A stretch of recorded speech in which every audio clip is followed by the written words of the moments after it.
سورۃ العلق کی آیت نمبر 6۔ الحمدللہ وکفی وسلام علی عبادہ الذین اصطفی، خصوصاً علی سید الرسل وخاتم الانبیاء وعلی آلہ واصحابہ الاتقیاء۔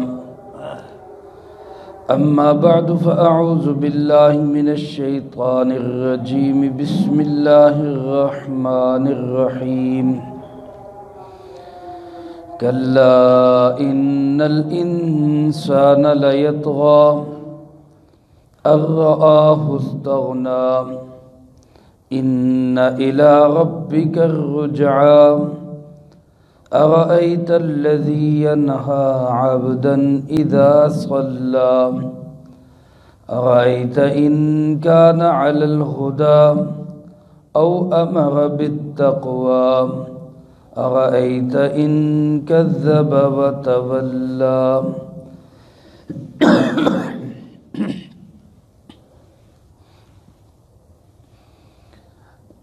کلا، ہرگز ایسا نہیں ہونا چاہیے۔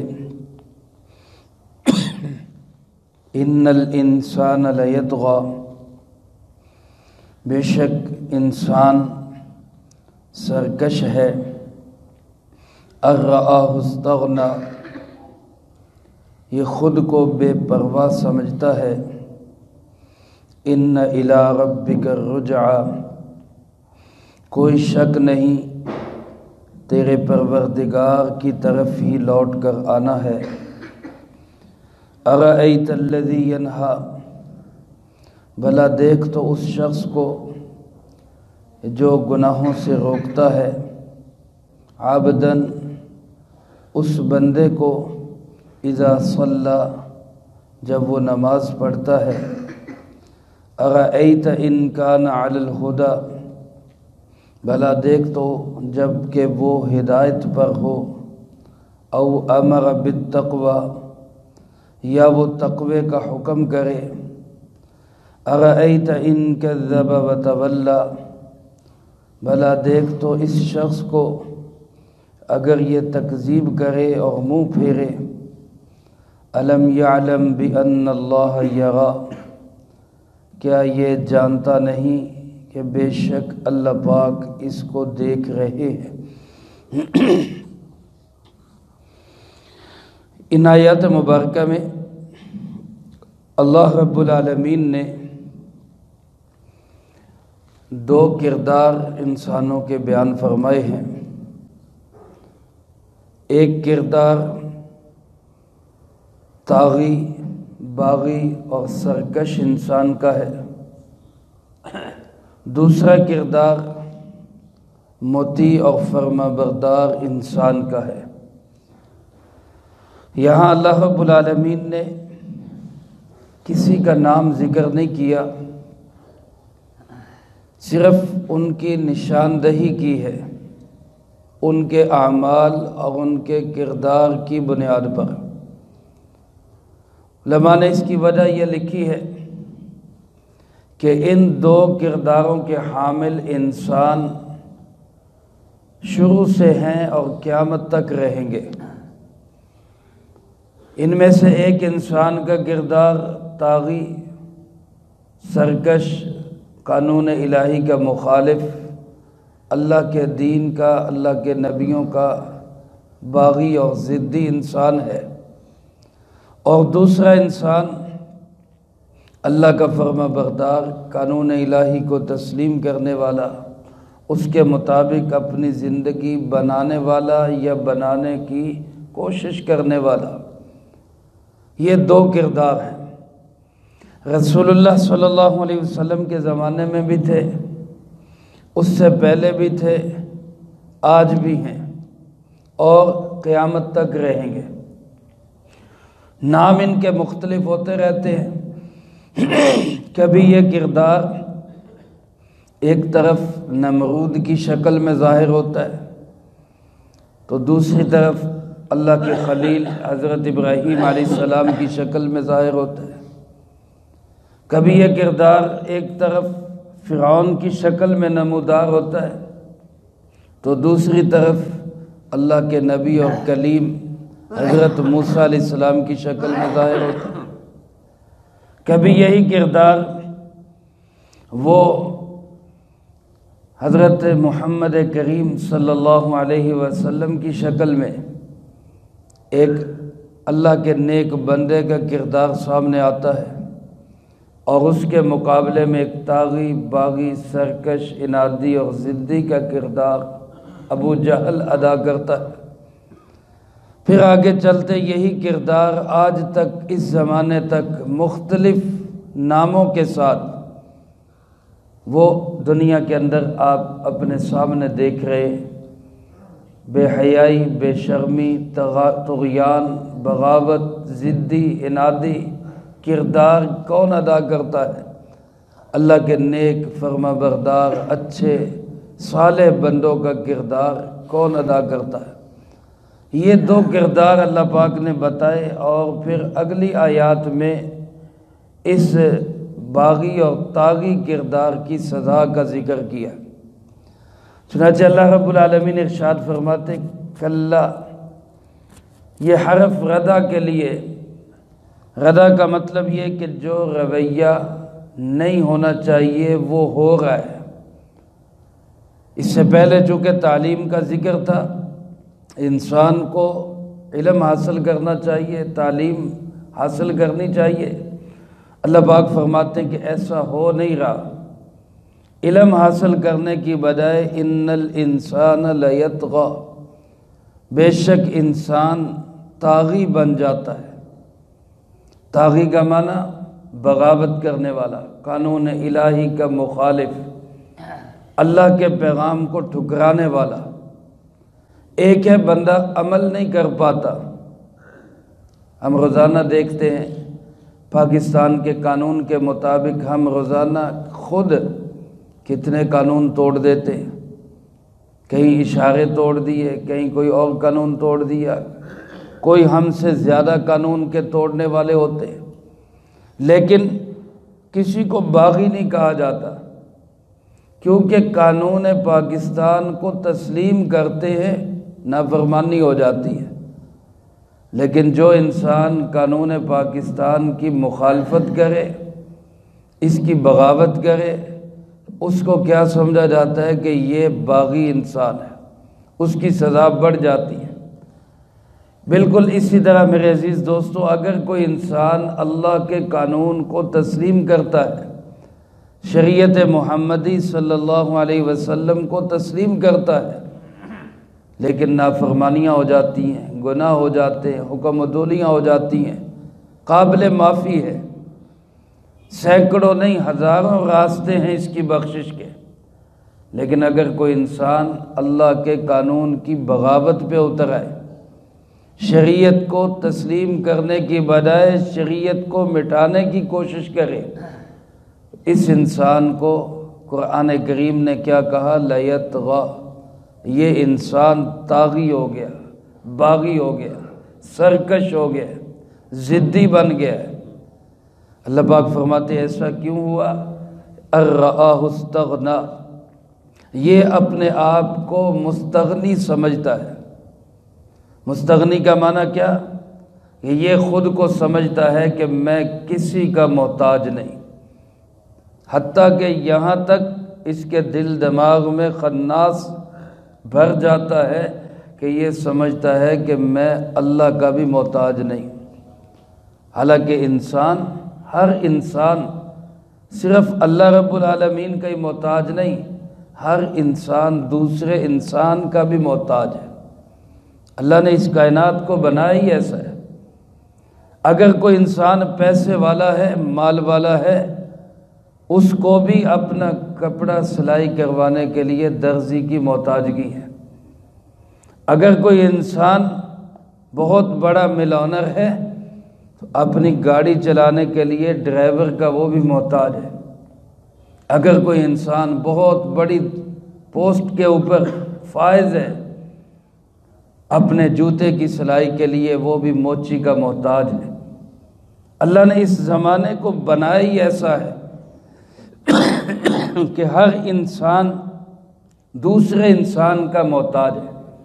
یہ الگ بات ہے کہ یہ محتاجگی اس طرح کی ہوتی ہے کہ انسان خوشی سے دوسروں کی خدمت کرتا ہے کہ اس کے مقابلے میں اس کو معاوضہ مل جاتا ہے۔ لیکن اگر کوئی سمجھے کہ میں پیسے کی بنیاد پر میں تو کسی کا محتاج نہیں، عہدے کی بنیاد پر کوئی سمجھے کہ میں تو کسی کا محتاج نہیں، تو پھر یہ سرکشی، طغیانی، یہ ضد، عناد بعض اوقات ایسا بڑھ جاتا ہے کہ پھر انسان یہ سمجھنے لگ جاتا ہے کہ میں اللہ کا بھی محتاج نہیں۔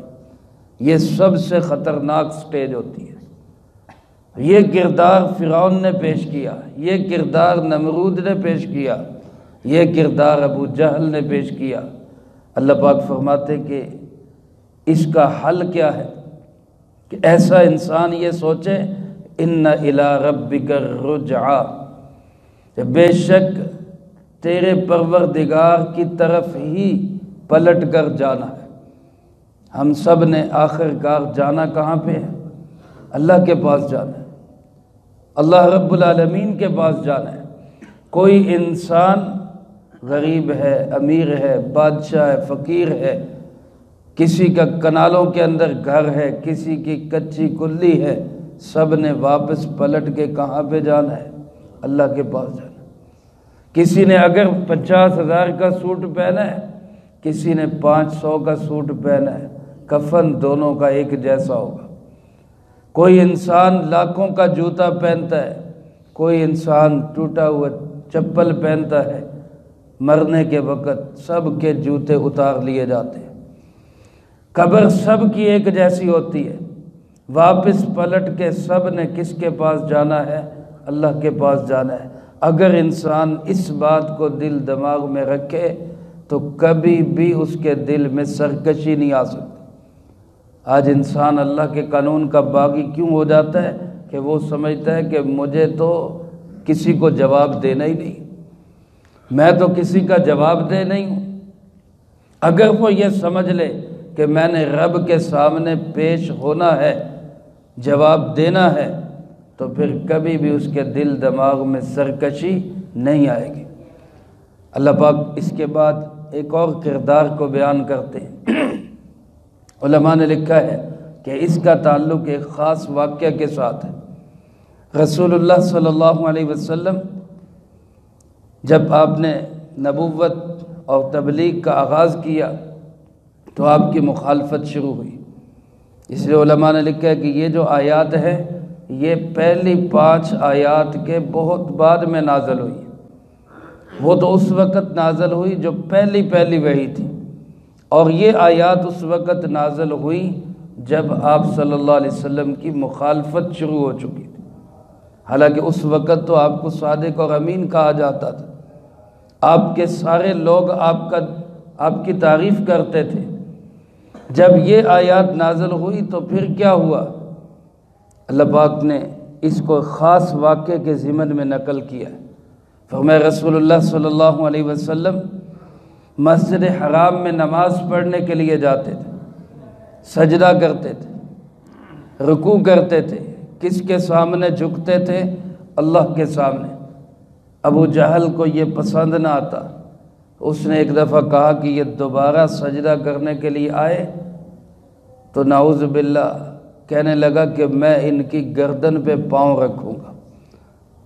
العیاذ باللہ، اس قدر ضدی، عنادی، فسادی انسان تھا۔ اللہ کے محبوب صلی اللہ علیہ وسلم نے اس کو اس امت کا فرعون قرار دیا، اور جب یہ مرا تھا آپ نے فرمایا تھا الحمدللہ اس امت کا فرعون قتل ہو گیا۔ تو یہ شخص کہنے لگا کہ میں نعوذ باللہ ان کی گردن پہ پاؤں رکھوں گا۔